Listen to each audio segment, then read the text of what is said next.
Good afternoon, everyone. Welcome to the Demi Learning Show. This is Gretchen Rowe, and I am so thrilled to welcome my friend Ann Wirtz today to talk to you about the importance of correspondence. Ann is a beautifully published poet and authoress, and she has lots of things to tell you. And I'm excited that you guys are going to have the next hour to hear from her because her wisdom is vast. And Ann, I'm delighted to welcome you. Please tell our audience all about you.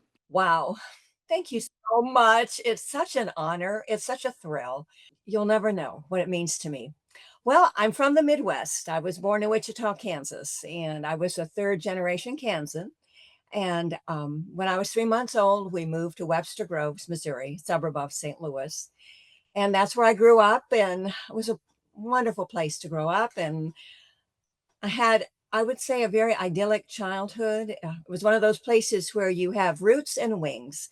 And so, with a wonderful foundation of family and life and involvement, I went forward in life and went to Bradley University in Peoria and got my bachelor's in teaching. I became an elementary school teacher. I've taught third through sixth grade. And then I became a reading specialist and got my master's at Illinois State University in Normal, Illinois. Along the way, I got engaged on my first date and I married my husband when I had finished my freshman year of college. Yes. And I tell about it in my book, Letters, Our American Story. There's a fun little story in there.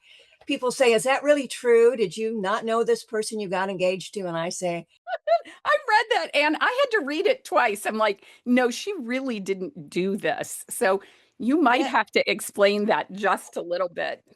I had a friend just the other day at lunch say, didn't you know him at all? And I said, no, I didn't know him at all. It, you have to get the book, maybe put it that way. But I met him through a sorority encounter. We both kind of sparkled at each other with our eyes. And the next day he called me and I said, I can't go out. I'm studying for a test. And he said, well, let's do it. And I said, okay. I wasn't too hard to please on that. And we went out and I knew, and he knew that evening we were going to marry each other. And the strange thing was he was 10 years older. But I prayed about it, which is kind of humorous because when I called my mother the next day, I said, well, Mom, I met this guy and we went out and I got engaged. But you know what? I prayed about it. And so she came up the next week and she said, don't you want to wait? And I'm like, I'm 18. I'm going to do it my way. This is 1966. We were kind of that generation where you get to make your decisions. And I did. We got married that August. But honestly, my parents were so dear. They trusted me, they loved me, they supported me, and they helped me along the way. Well, I just love the way you conveyed your mother's response to that because it was obvious how deeply she loved you. Had Oh, I told my mother the same thing, my mother would have come unglued in the way only a Webster Groves Midwesterner could, considering she grew up in Webster Groves as well. So, well, it's fascinating to me. In this book, Letters, Our American Story, I have letters from my mother, letters from my in laws. These people in my life were people who loved people, who loved me. And they conveyed their message of hope and encouragement. And I kept those letters because they were so valuable. And I'm able to share them in my book. And when you read the book and you read these letters, you see the heart of these people. I'm a very blessed person to have family like that. And then I moved to Hendersonville. We started a gift shop in Wisconsin. We moved to Hendersonville, North Carolina in 2002. My husband died from cancer, and then I remarried. God had a plan for me, and I married Patrick in 2006. So praise the Lord. I have one son and two wonderful grandchildren. So that's pretty amazing. But now, did you ever work as a educator in schools? And I did. I did teach third grades 3 through 6, and that was wonderful and fun. But I did become a reading specialist, and I love that. I was a chapter 1 teacher, a reading teacher for several years.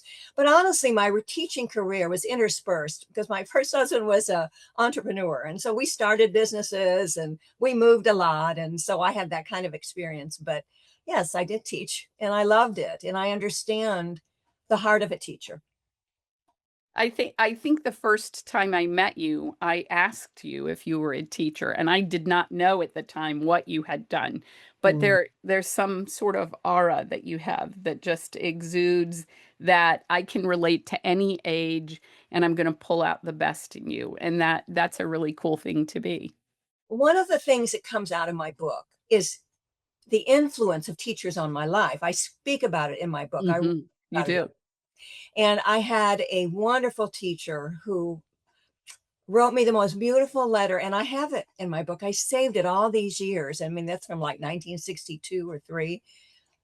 She was such an encourager. And so when I became a teacher, I became an encourager. I always feel that probably my greatest strength as a teacher was compassion, the love of learning, wanting to instill the love of learning, but also compassion for those who never had that thought. And so Mm. wonderful to be able to take children and move them along and help them see themselves as valuable people. Anyway, I love teaching. Well, you're still teaching. You're just teaching through a different genre now.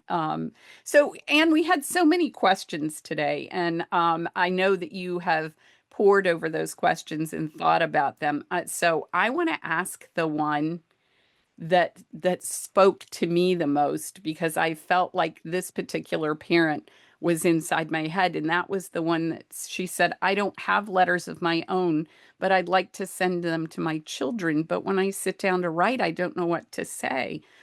What would you tell her? Well, I'll tell you, that was one of my most favorite questions because, wow, do I have a lot to say? In my book, as I mentioned, I have these wonderful letters from my mother-in-law, my father-in-law. And it's fascinating. My father-in-law, this would be William Eugene Greenleaf, my first husband's father.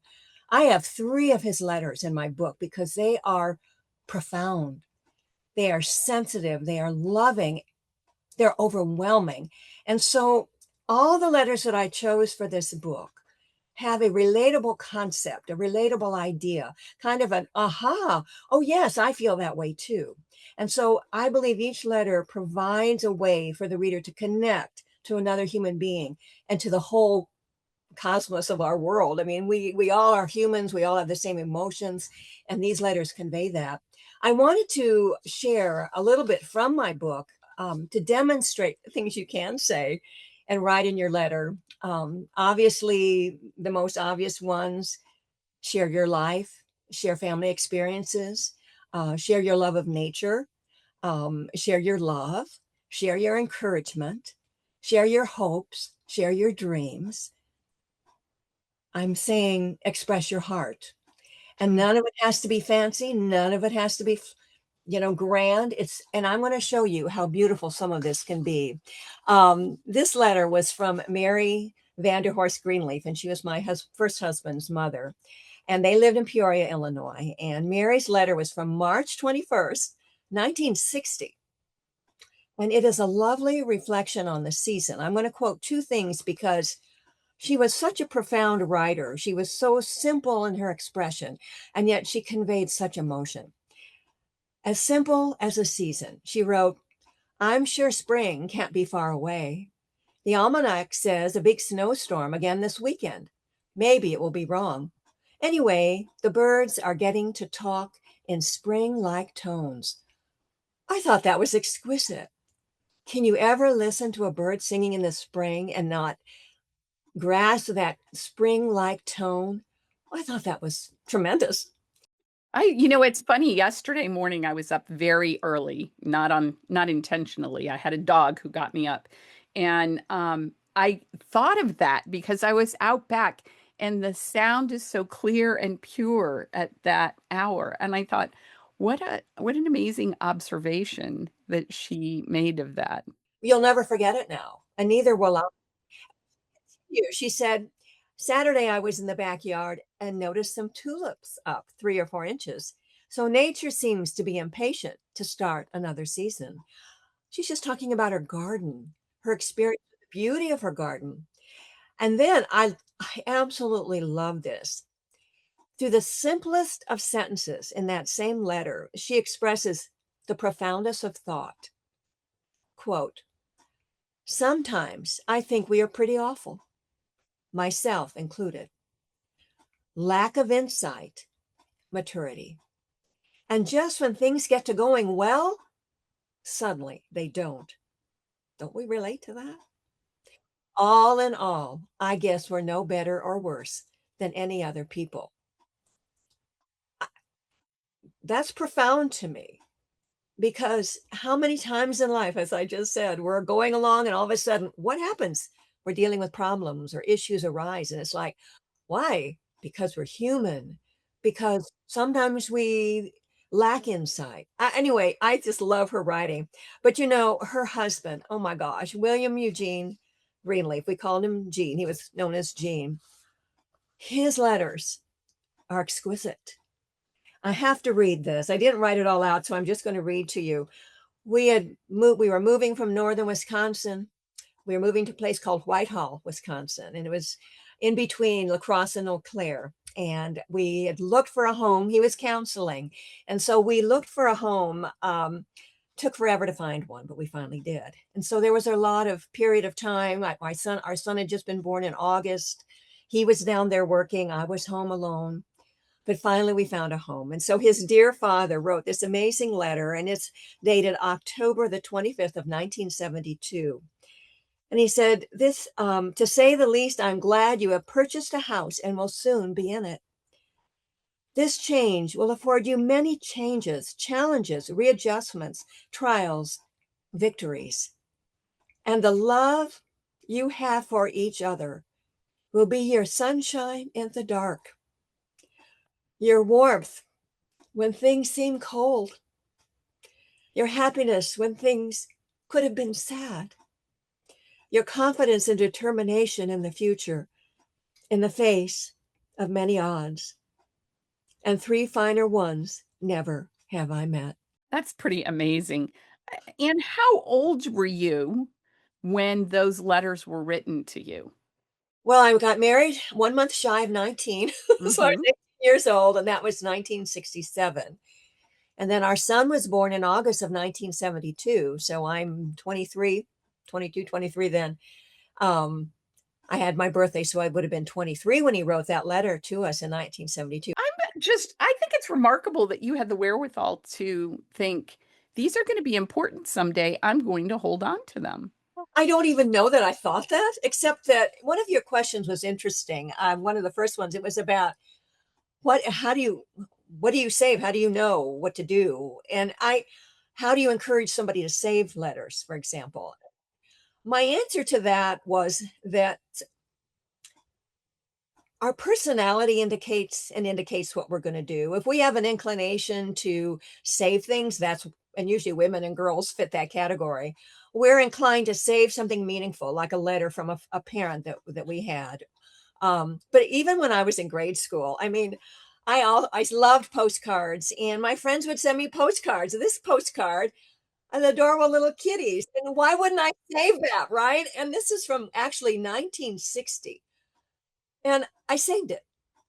And so this one, this one's even older. This is actually remarkable.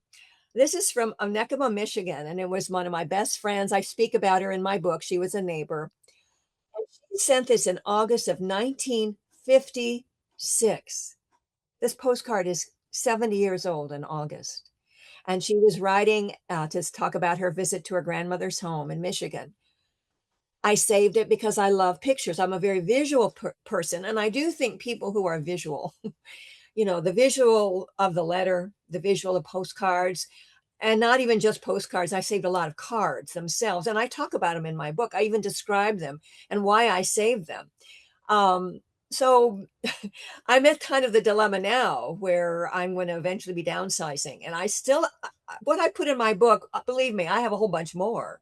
And it's like, I can't keep it all. And, you know, I'll have to get rid of some of that. But, I'm grateful I saved it. And I think in the end, the catalyst for my book, the reason for my book was my father's World War II letter from 1945. Mm, yes. And what was fascinating about that, I received that. I didn't know anything about the letter, number one. And number two, it was sent to my aunt and uncle, Agnes and Jim Hacker in California. And it was sent in 1945 as a thank you note to them for sending him a knife. And oh my gosh, he wrote page after page, handwritten, of his experiences driving a tank across Europe. The most remarkable thing, he liberated Dachau. He was one of the soldiers that went in and liberated Dachau. And he talks about it. He explains a little about it. He describes it. Well, my aunt and uncle got that letter and they wrote on the envelope, save. They knew it was valuable. Oh, how wonderful. They You saved it. come from a family of savers. Yes, we do. World War II. Anyway, I didn't receive the letter till 1977. I moved my mother out to California, and my aunt brought me into the bedroom and she said, here, I've had it all these years. I want you to have it. I have sent copies of that to World War II museums. I actually sent a copy to the Holocaust Museum in Washington, D.C. Interesting. And I have the letter in my book. Their response was, thank you. It's amazing. It's wonderful, but we can't have a copy because of Holocaust deniers. We cannot display this because of we will put it in our archives and it'll be something for people who are doing research could come across it. But unless I sent them the actual letter for them to display, it would not display. Isn't that interesting how um, we have history that's so plain and clear, and yet we have people who pretend that it's not. Well, it's true, but it's the letter was always a vehicle to I was always trying to figure out the vehicle. I became a writer after my first husband died in 2004. I wrote a book, Sorrow Answered. It's available on Kindle version on through Amazon. But out of that writing, after that, my husband's death, my Lord just spoke to my heart and he said, start writing, start telling your story, start explaining. And so after I wrote that, I ended up writing a book about the history of our curb market here in town. And that came out in 2010. And then I still, I have this letter. What do I do with it? So I played with ideas, and which didn't work out. Some of the writing was good, but this isn't working. And so at that point, the Lord directed me to writing my poetry book, which was pure joy. Our Lives in Verse, Everyday Poetry was my heart. This is such a fun book, and it's such a great insight into you that I got such a kick out of it. I got a present, so I got to read it, and I actually took it with me on my last trip, and I loved it because one of the questions that prompted me from this is, were you a poet who became a writer, or a writer who became a poet? Hmm. That's a hard one. If I go, I have to go back to elementary school. I suppose at that point, you're playing with stories, you're writing stories. But at the same time, teachers are probably also saying, here's how you write a poem. I think I've had a mutual love for both. In terms of my actual writing career, I was writing nonfiction, and those were the nonfiction books that came out. But I love poetry. I'm a reader of poetry. I mean, I have I think I have 10 Ideal magazines, those beautiful booklets with all I'm a collector of poetry. I love poetry. And I love playing with writing poetry. And so once my idea was not germinating about how to deal with my father's letter, I had played with writing some poetry, and I just again felt that voice of the Lord say, kind of like, go for it, write. And so, oh my gosh, it was truly one of the happiest things I ever did was writing my poetry. I love writing poetry because it's just fun. You get to play with words. You get to play. To me, it's playing. And then when it came out, I just felt, okay, the vision for how to bring letters together came to me. The Lord said, do it this way. And I did. But even in Letters, Our American Story, I have poetry. I have poetry, a poem I wrote, and I have a poem that someone in my family wrote about my great grandfather.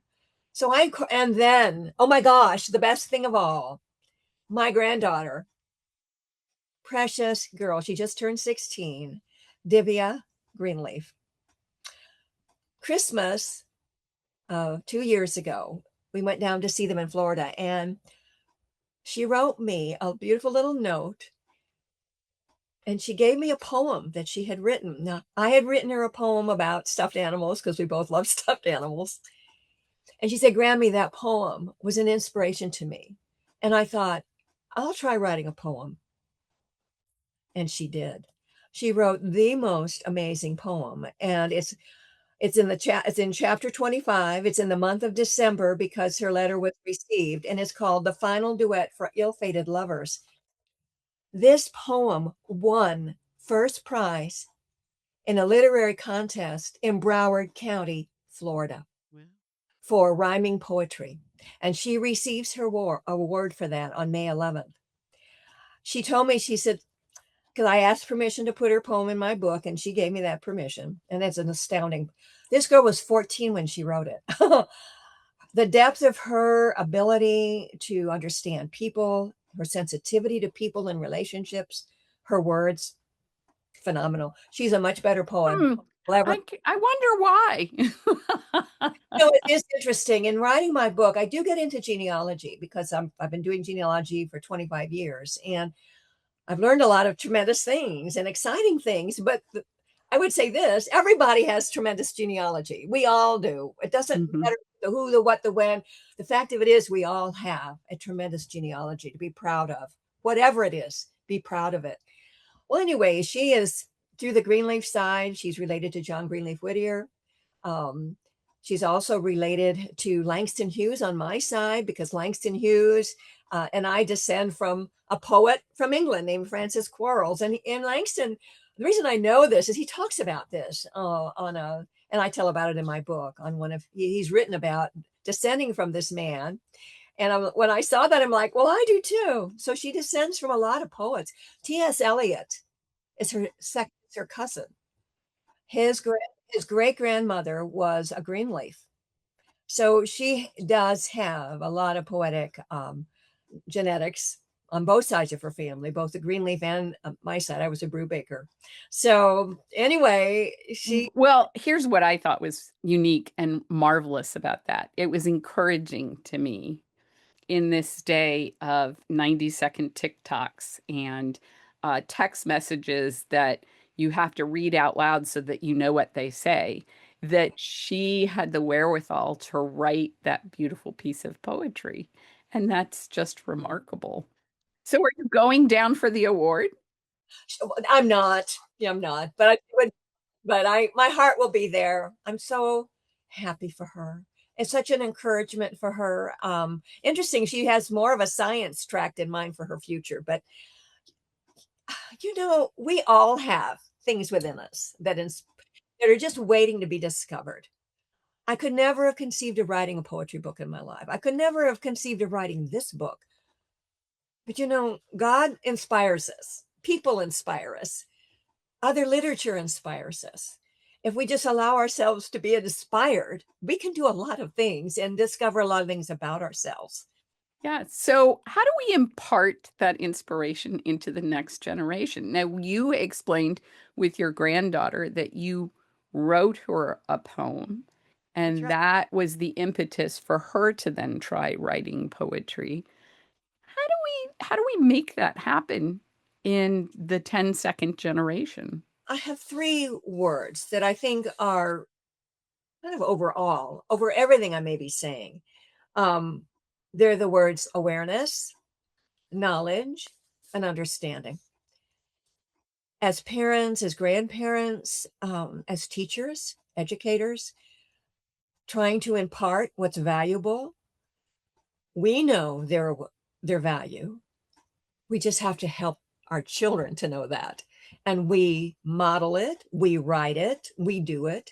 Like I would never in the world have dreamed that writing my little poem about stuffed animals would inspire the poem she wrote. I couldn't have conceived of it. And I didn't write it for that reason.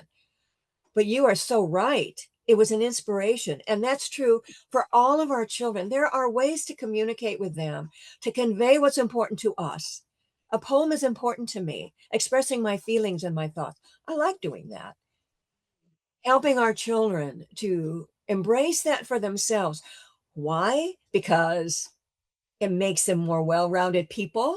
It gives them a greater awareness of history, of genealogy, of who they are in the world. Um, homeschooling parents in particular, I mean, you get to make your curriculum. You get to, I mean, you follow curriculum. Obviously, there's a guide you follow. But within that guideline, you do wonderful things, whole language things. You go to art museum, you go to the fire station or the police station, or you go, visit an exhibit. You broaden your children's thinking and awareness purposely, because life is broad, because we have so much to enjoy and to appreciate. And then, incorporating into lessons, for example, for a homeschooling parent, write a thank you note to the fire department, write a thank you note to the police department, write a thank you note to grandma after her. You know, um, it's a deliberate choice. And one of the questions too dealt with the fact that how do you do that? Well, you model it, you choose to do it, you discipline yourself to do it, you teach somebody how to do it. In school, when I was teaching, we used to teach lessons on how to write letters, the greeting and the body of the letter and the closing of the letter and how to set it up and how you write an envelope. I mean, we used to teach that. And they don't teach that anymore, and that to me is appalling. Well, it is. There's a lot that's appalling about our educational system. Matter of fact, one of the questions was about cursive writing. I had to put myself back on that because it's an outrage. I mean, It I is. understand that there was a period of time when the emphasis became STEM, science, math. I appreciate that. There needs to be that. But I think what happened was an unintended consequence. The curriculum said, oh, we don't have time for cursive writing. We only have time to do these things. So we're going to eliminate that and they'll just pick it up someday. And then the irony of this whole thinking was they don't pick it up. This tragedy, they don't know how to read it. That is astounding to me. My understanding is that school systems are now incorporating cursive writing. I hope that's true. I don't know that it's universal, but some are.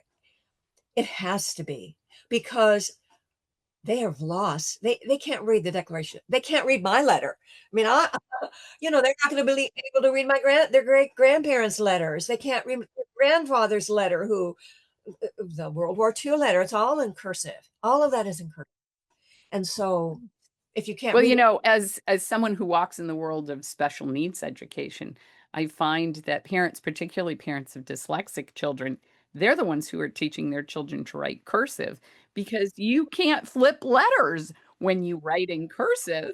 right? I was going to say that. That's fascinating. I'm glad you said that, because I used to be was the reading specialist and the assistant administrator at Camperdown Academy in Greenville, South Carolina. I was there from 1990 to 1992, and then we moved. But oh, I love that job. It was the best job I've ever had. It was wonderful. I was a reading specialist. I was taught the Orton Gillingham method of teaching phonics, which was wonderful. That's how we taught our students. And then I was part administrator, which it was an honor to do that.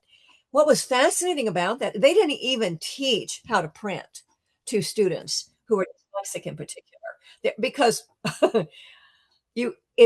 there's such a disconnect with the letters. I do know that one way to teach a print is you always start on the same point, and then you have that go over to create the letter, which is not how I was taught it. They found that teaching cursive was far more successful because the brain connects those letters.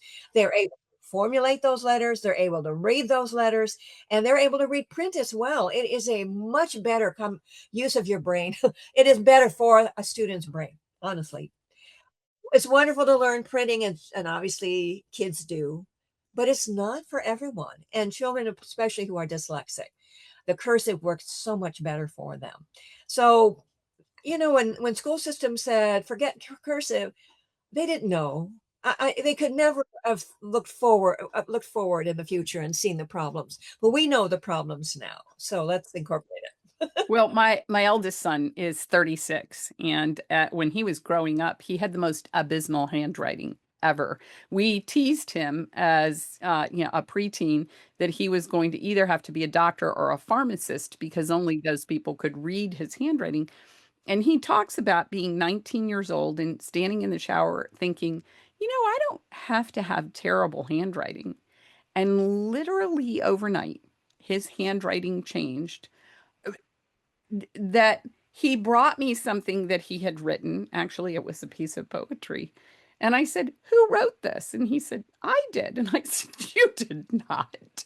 I didn't get the June Cleaver Award, but this is a kid who, as a young adult, majored in graphic design and typography and hand calligraphied all of his wedding invitations. It's so thrilling. Which to me is amazing. So you don't know what you're going to get. So the reason I tell that story is try. You have to try. Well, there's maturity too. Yes, There's maturity, that eye-hand coordination, especially with boys. With sometimes we demand things from boys they're not ready to do. They don't have that skill hasn't developed yet. But it did develop with your son. And there was a moment in time when I can do it. And he did it in spades. What a beautiful outcome for him. And what an encouragement for people, for parents. We struggle so with our kids if they're not, quote, perfect, the perfect right. letter, the perfect reader, the perfect writer, the perfect speller. We panic. No, oh no. We work through it. There's hope. I think that was so fascinating about my mother-in-law's letter that I read earlier. Maturity. Sometimes we don't have the maturity yet to do things, to write things, to express ourselves, or to understand situations. But through time, it comes. Time is a great, well, we say it's a healer. It can be, but it's also a great thing to help us develop who we are. We need time to develop who we are. So, Ann, now you have written a book about the curb market. You've written a book of poetry. You've written this book of letters. What's the next project? Well, well, I actually one other. It was called God, let's see, Hand of Mercy, and that was a true story Oh, about. yes, yes. I had Well, forgotten that in the count. that's okay, honey. It's okay. It was a true story about a gentleman who was an 80-year-old person, and he was an atheist. He was hit by a car, and he had dreams that were very scary, but he also encountered the Lord. So it was a wonderful true story. Well, I have wondered about doing another poetry book. I have poems tucked away, and it's such a happy thing. So I'm contemplating doing a second poetry book. I've got my cover design. It'll be this cover, but a different picture. And, I don't know. We'll see. I'll be honest. Writing and compiling and putting together letters took a lot out of me. It was a very, Well, that book is as much about genealogy and I would like to be able to have a prop and hold it up here. You'll have to hold it up because I read the Kindle version and there is as much genealogy in this. For instance, I was so impressed in your very first chapter where you were connecting the dots to the suffrage movement. So amazing. You had to do an extraordinary amount of research to make yes. that happen. So It how took did that happen? it took 10 years really to write the book, from beginning of the first thought about how do I do it to the end. My mother kept a lot of genealogy information, so I inherited some information about my grandmother, my great grandmother, her grandmother. Um, and what was interesting, she was a brilliant woman, which I didn't know, but I learned through reading about her.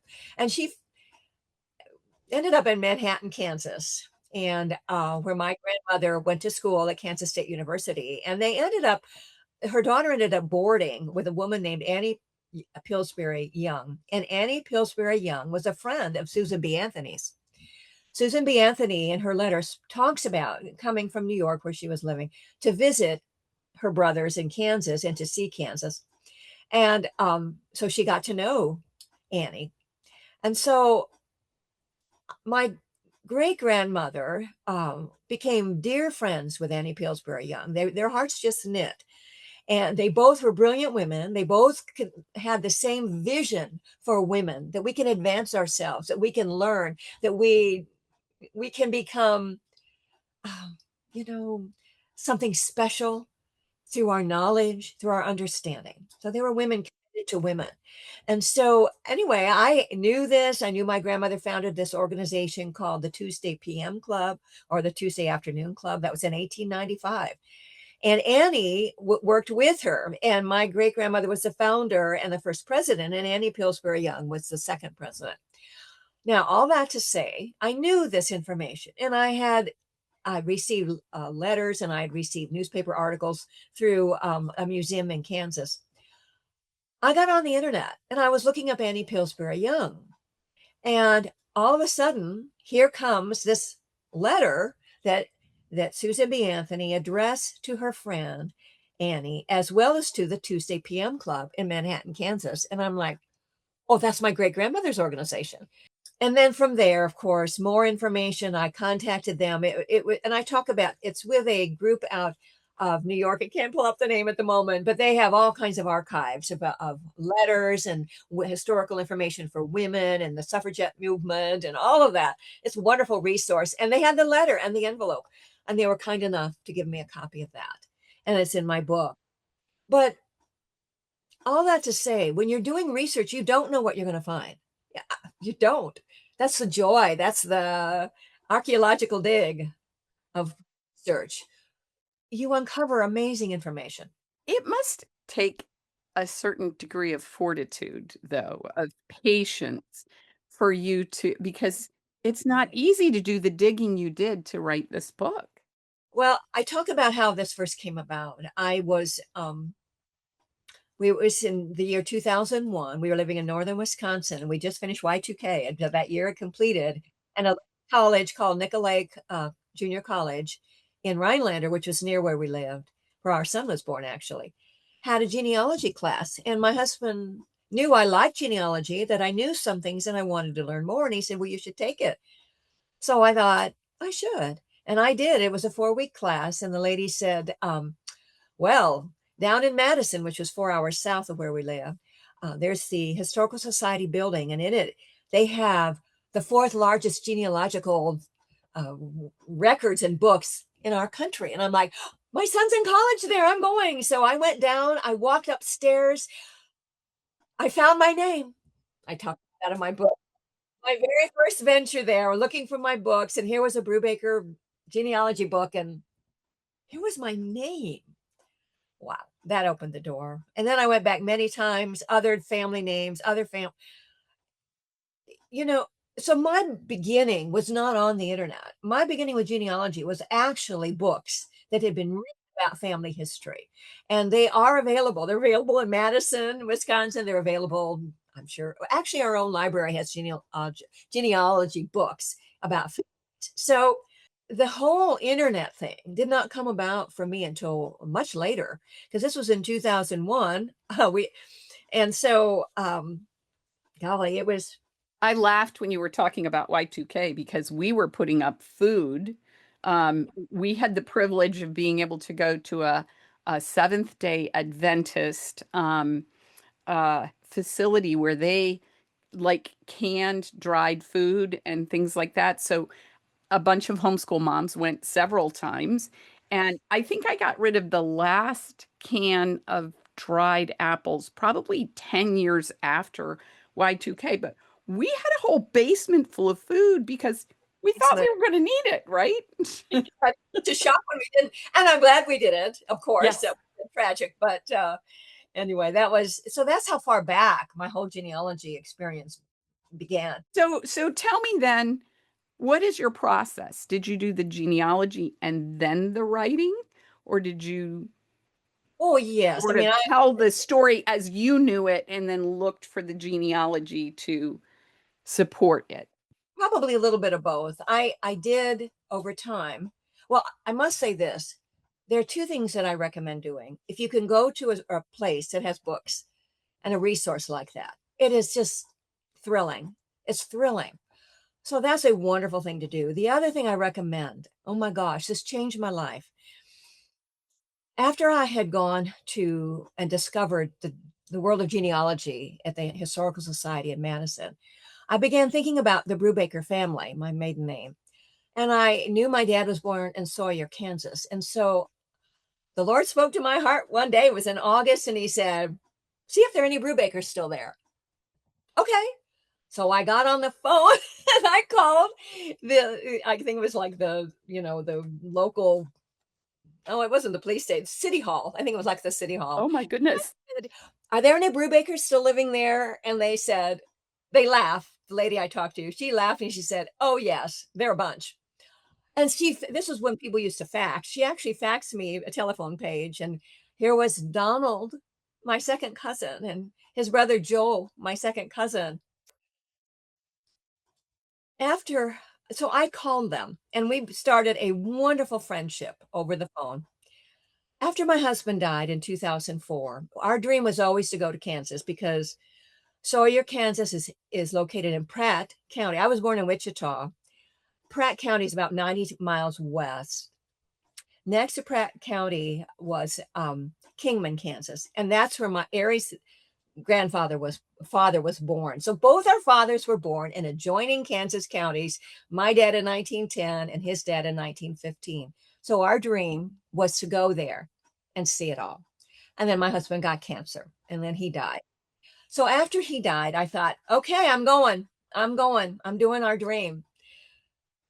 I flew out to Wichita, Kansas, and Joe and when Donald and Arthena were the ones that picked me up. If you can ever meet your second cousins or your third cousins or any cousins that you never knew before, meet them. Do it.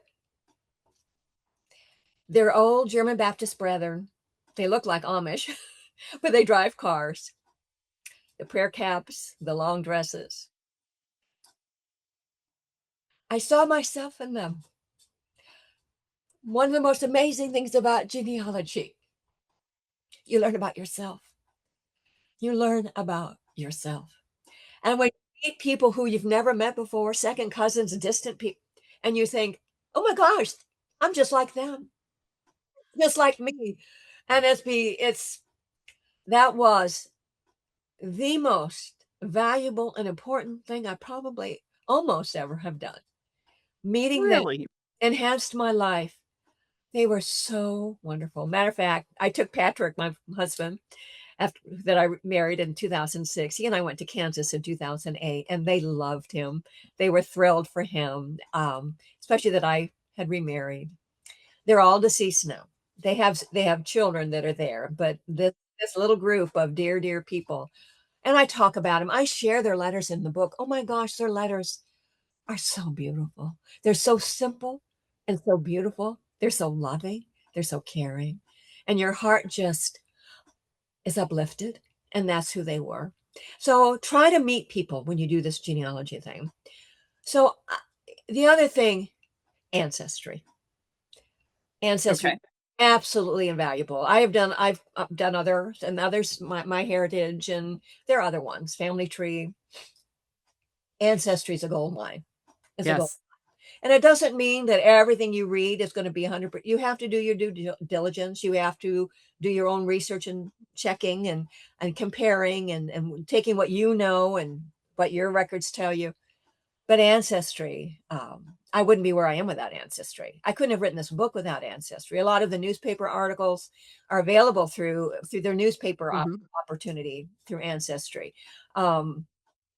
You learn, you discover, you unveil. I just, well, I did.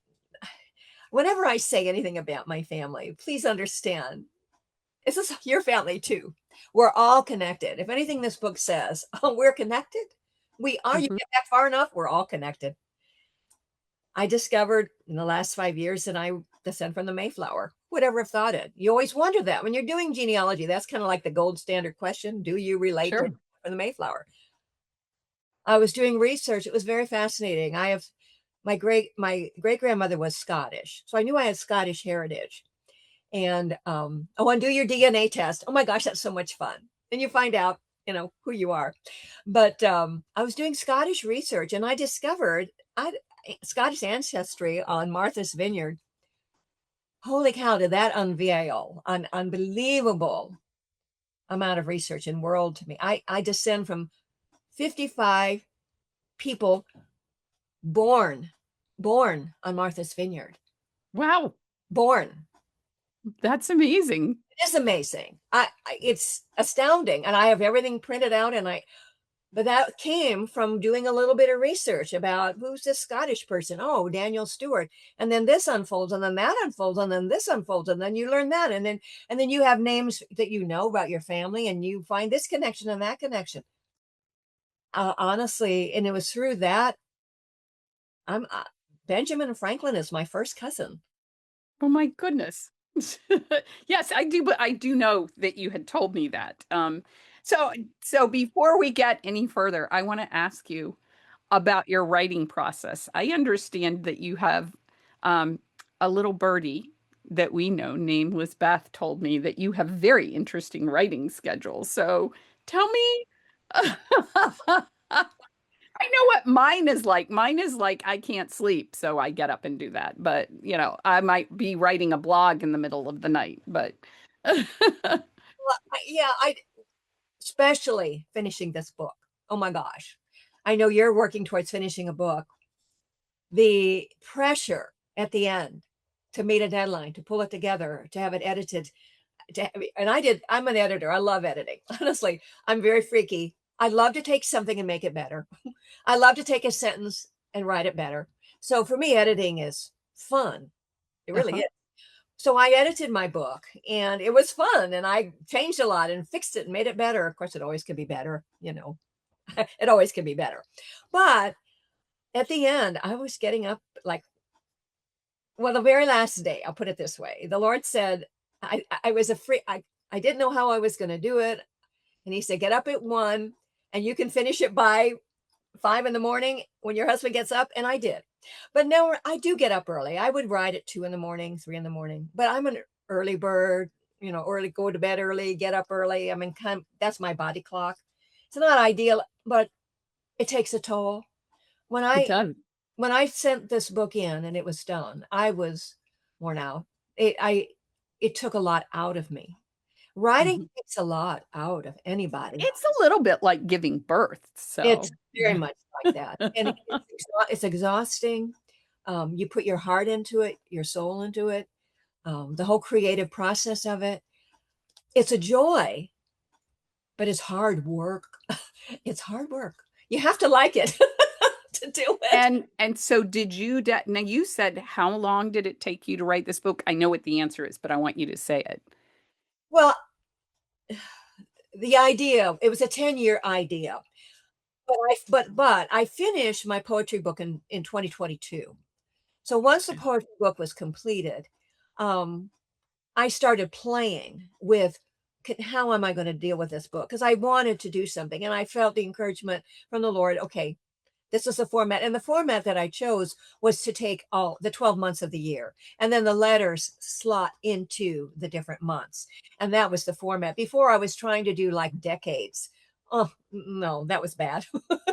But taking the months of the year, slotting in the letters. Well, I have a letter from, this is fun. I have people who are old enough.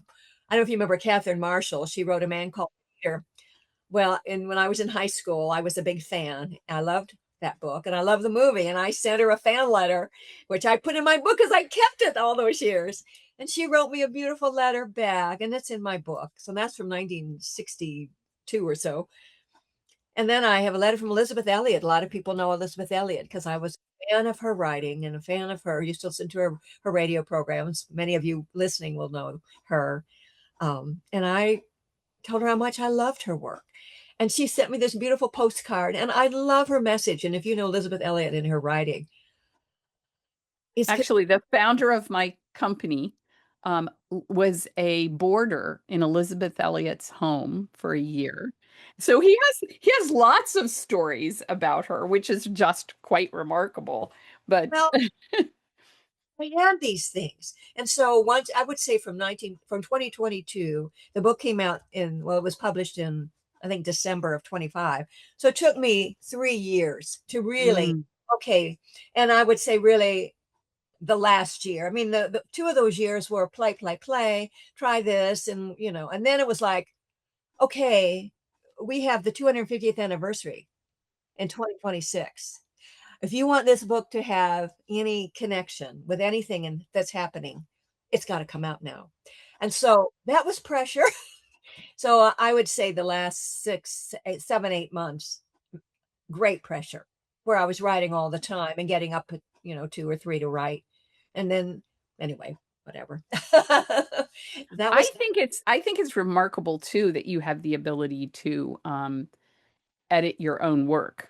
That that requires a little bit of a cutthroat personality well, I was because I was telling you earlier, we were talking about your book that's coming up, and I'm so excited for you. And you're going through now the editing process and the what to keep, what to eliminate. Well, I got down to the end. Actually, August was the end. I had made a commitment to have my manuscript to them September 1st of 2025.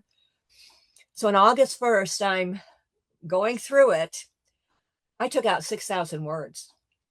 And part of my thinking was I'm asking people to read a very unusual book.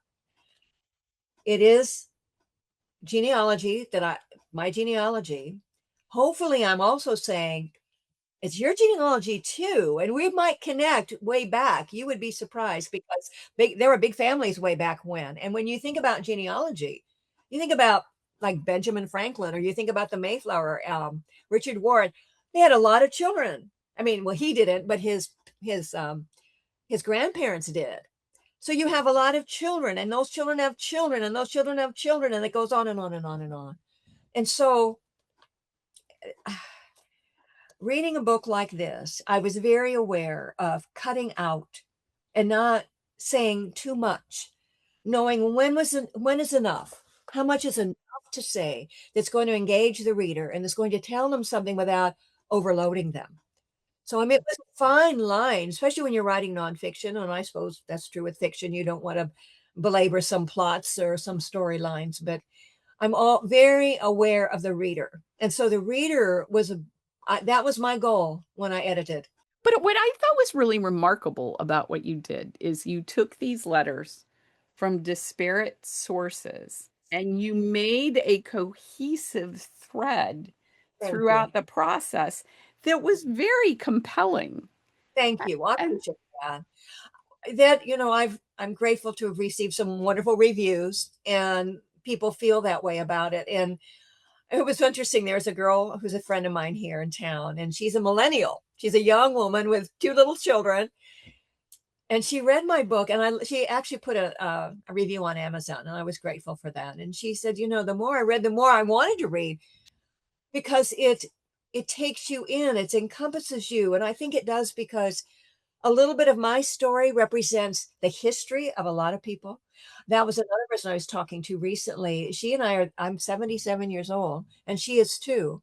And I talk about history. I talk about the space race. I talk about President Kennedy. I talk about the assassination. I talk about history, because I have a connection to the history, to what was happening, either through letters or through the people that I talk about in here. And so she's like, that was my life. And I did that too. And I saw that too. And so this book, through the vehicle of genealogy and individual letters, you have this story of American history. And people connect to it, and they see themselves, or what was interesting about my friend Lauren, who's young, she said, this was firsthand account.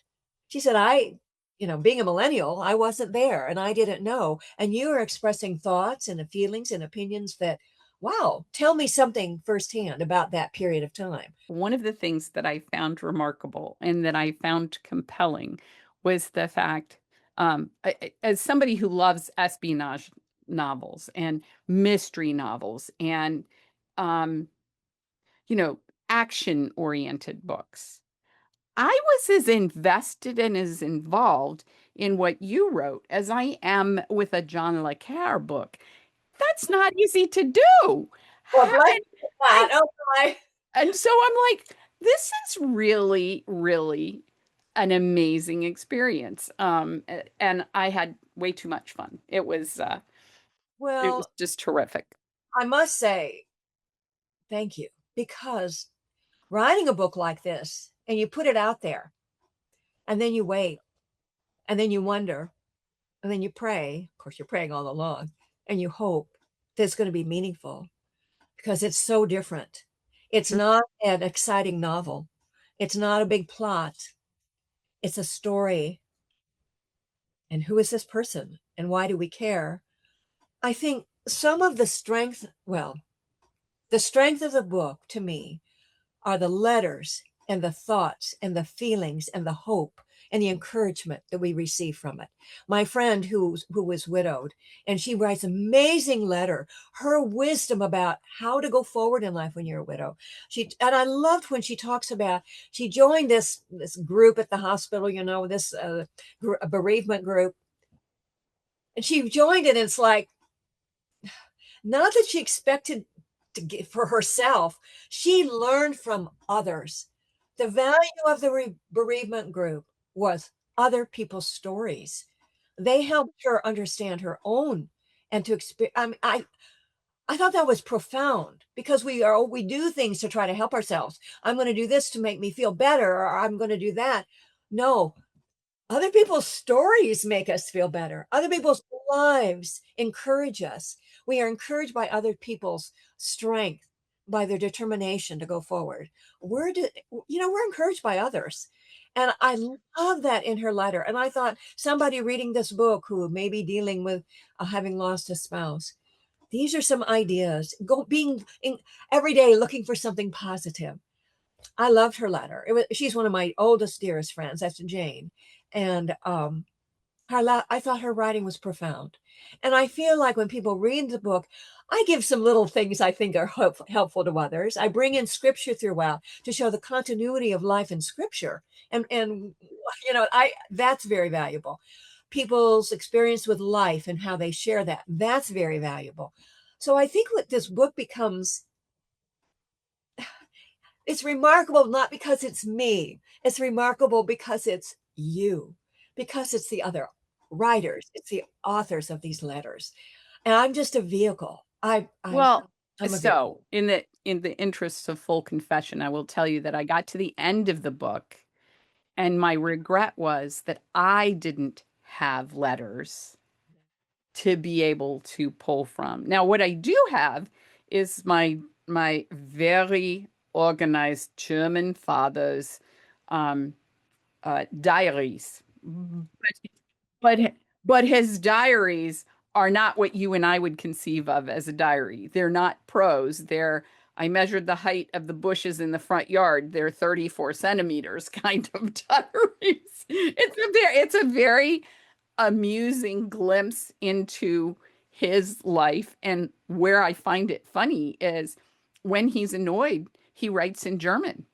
He doesn't write in English. So it's easy to pick out the days that went well and the days that were he was a little bit put off. Because if it's written in English, it was a good day. And if it's written in German, it was not. You found that out about your father. I mean, what you have with your father's diary is your father's heart, Yes. his feelings, his and I'm grateful I saved these letters. One of the questions was, how do you encourage children or young people, anybody to I save? wasn't going to let you go until you answered that question. So, Perhaps sharing a book like mine as an inspirational thought. There's a new book that's out. Matter of fact, it's a New York Times best-selling book, and I wrote it down. It's called The Correspondent. Have you heard about that? Wow. Well, this woman, her name is Virginia. I have to find the page I wrote it on. But anyway, it's a New York Times bestseller. It has two little birds on the front of the cover. It's all about letters, but it's a fiction book. It's a story, but the vehicle is letters. And it's like, reading that. I mean, apparently it's quite a wonderful book. People who've read it, and I'm plugging her because good for her. I'm glad she did that. Here it is, Virginia Evans, The Correspondent, and it's bestseller and it's based on letters. So a book like that, a book like mine, helping people and young people, anybody to appreciate history, to understand when we write a letter, we are writing history. You know, this poem that my granddaughter wrote, she was 2000, she was 14. It was 2024. That's a little bit of her history of her life was written when she wrote that. She expressed herself. So if we help maybe get people to understand that letters are historical and valuable and treasured, and words mean something, and we need to treasure them. Yes, indeed.